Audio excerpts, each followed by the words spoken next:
I had an interesting experience years ago in India.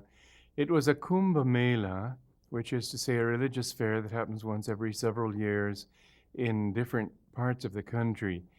And monks and other religious people come from many parts of India to talk about their different paths or to have a chance to meet with one another and discuss and so on. Well, I came upon a group of these monks, or sadhus as they are called in India, and they were a group that, for purposes of self control, never lay down, never sat, always stood. And they had a sort of a ledge that they would lean onto that was suspended from a tree or built up from the ground, a sort of a scaffolding, so that they could lean on it and sleep that way at night or whenever they were tired.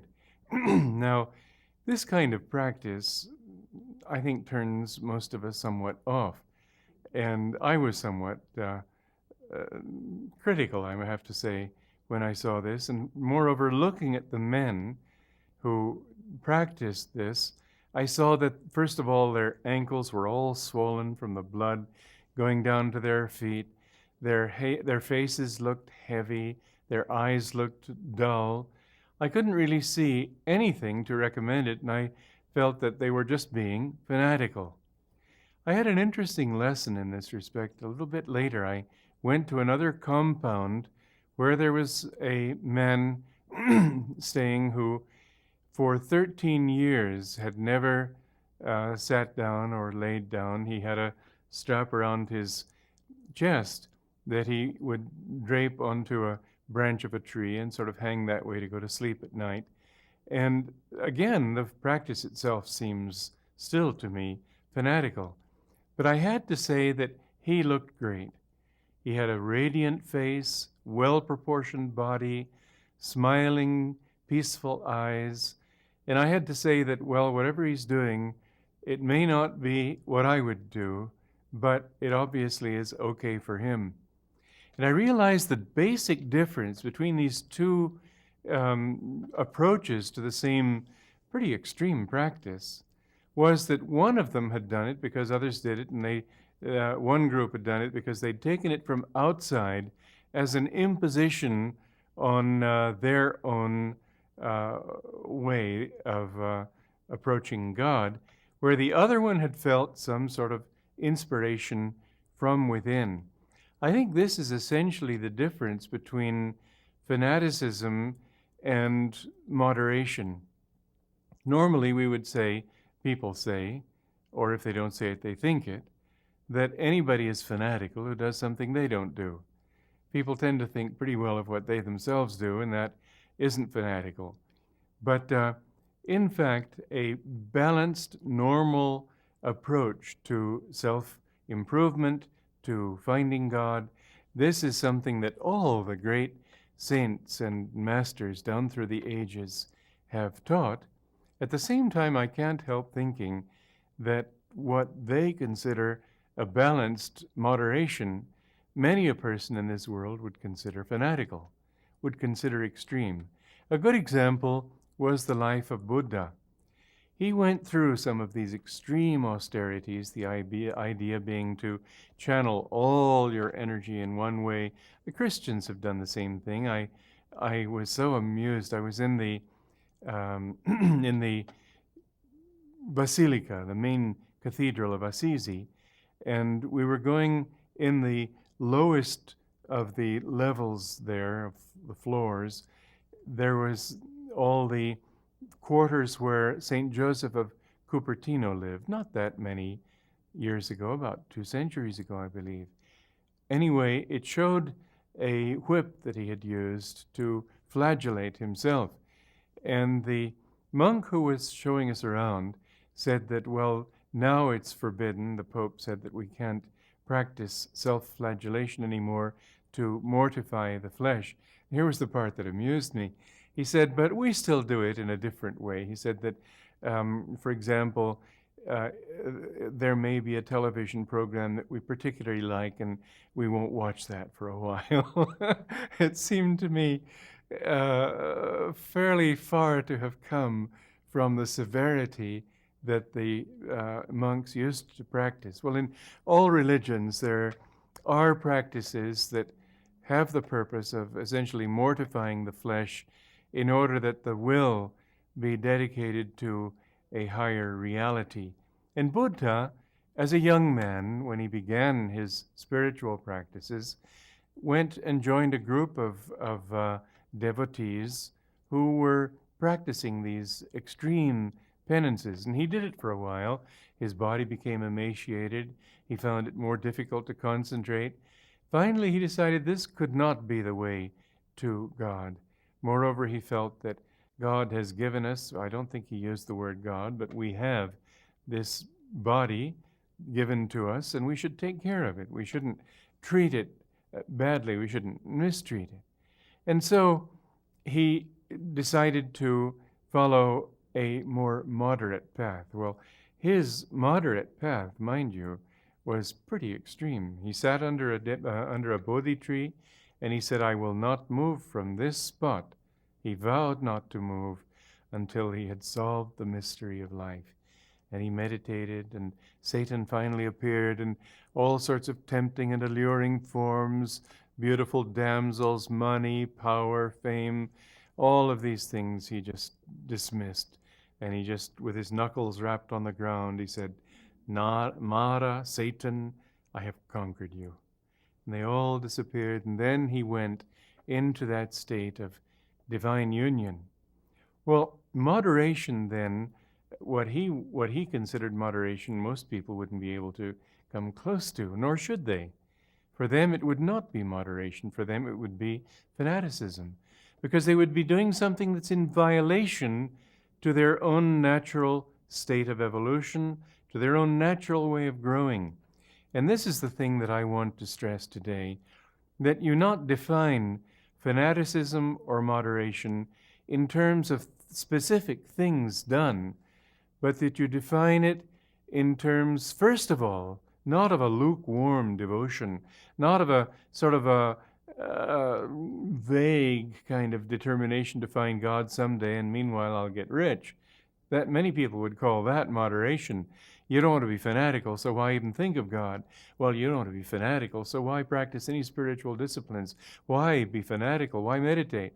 A lot of people in this world will take just about anything that they aren't doing that's a step toward goodness, and they will call that fanaticism. In fact, I've noticed that many times when a member of a family will devote himself to seeking God, that all the others will get completely upset with him and try to tell him to be more moderate, come down from your high perch, and so on. And I've often thought if that same person had become a drunk, they would just say, "Oh, well, too bad." But they'd feel superior to him, and therefore they wouldn't do much about it.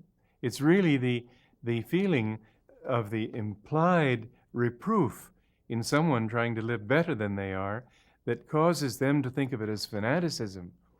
The truth is that each one of us should be as sincere as he can be to his own ideals, to his highest ideals, above all to the reason for which we were born. We weren't born to just get rich or have good food and children and wife and husband and so on. Those are just make time. We are here for a higher purpose. We're here to know God. We're here to solve the mystery of life, like Buddha.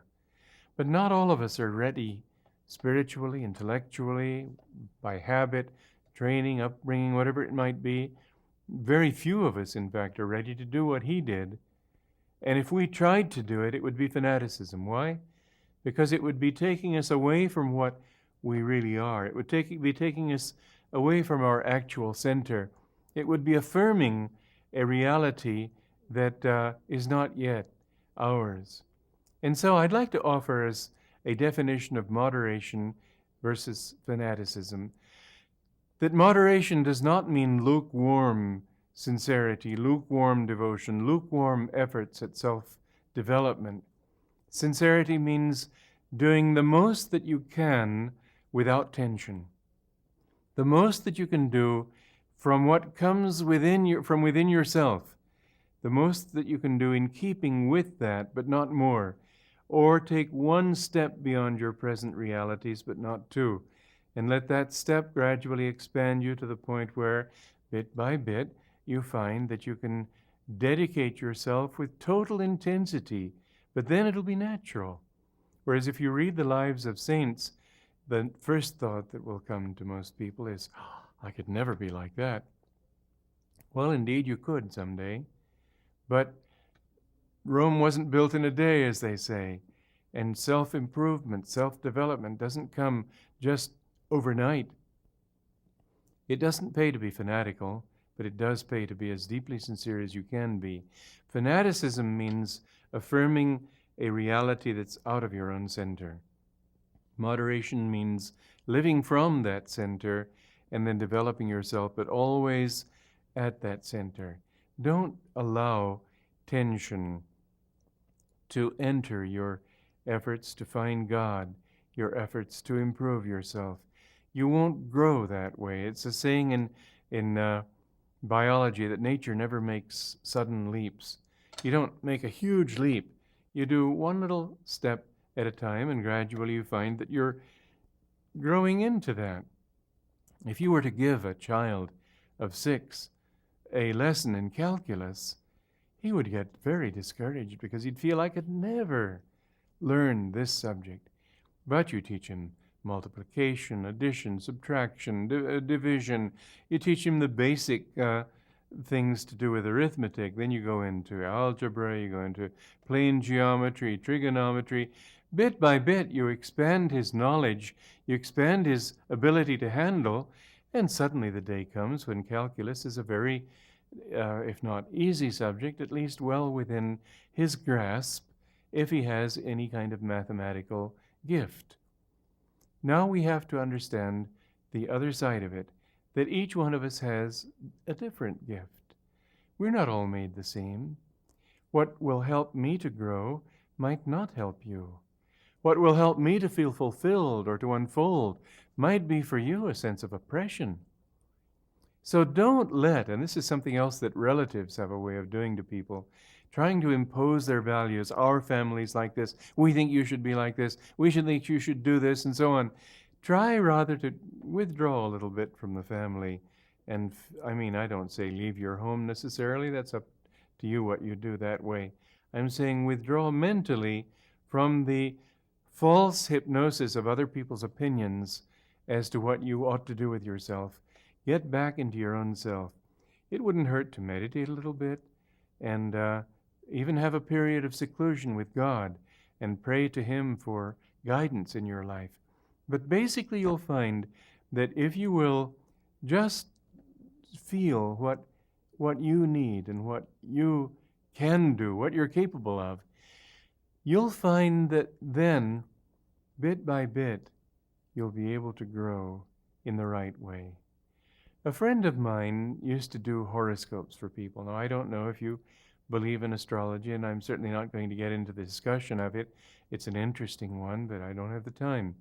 The main thing was that she, whether by intuition or astrology or whatever, she said, I keep getting, this man came to her for advice as to what he should do for a living. And she said, it doesn't make sense to me, but I keep getting that you should be working with dead bodies in some way. You should maybe be an undertaker. And she was almost afraid to say this to him because it seemed like such an absurd thing to suggest as a calling. And when she said that to him, he smiled. He said, I didn't dare accept that this was what I should do, but now that you've said it, I have to admit that it's what I've always wanted. Who knows why he had that tendency, but there, fortunately, is something for everyone in this world. And what you need to do is not worry about whether it seems strange or different, but decide for yourself whether it's right for you. Then remember that there are certain things that are right even or wrong, irrespective of your actual feeling. For example, you might say, "Oh, well, I'm so glad you've given me all the justification I needed to become a mafia hitman." Well, that's not quite what I'm trying to say. You see, you may think to find fulfillment by selfishness, by violence, by greed, by all those things which the scriptures tell us not to do. But the truth is that in the end you won't. So there you have to be guided by what's morally right, by what common sense tells you, by what is acceptable. All of these things have to be taken into account. You have to think in terms of what will actually help you to support yourself. Some things that you might want to do, like you might want to be a painter, and yet not be able to make a living at being a painter, an artist, I'm saying. I've always felt that if a thing is worth doing at all, it's worth doing badly. That means if you don't have it in you to be a good painter, then paint anyway because it gives you joy. But naturally, you'll have to do something practical in order to make a living. So you can do this in your off time. You can do it on weekends, but do that which comes from within yourself, and then constantly reach for the stars. Don't be one-sided.